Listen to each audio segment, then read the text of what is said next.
Anduril, and also Narsil by extension, is probably the best sword that I would use for an example of a sword that is practical but not necessarily historical.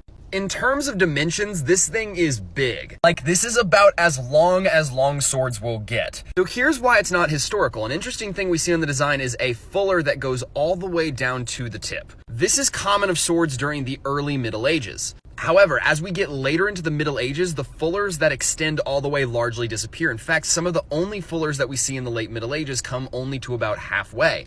And that's because these swords focused on cutting a lot more than these swords. These swords focus primarily on thrusting. And we don't see swords as long as Anduril until we get down here. These are all one-handed and the 12A is not that long.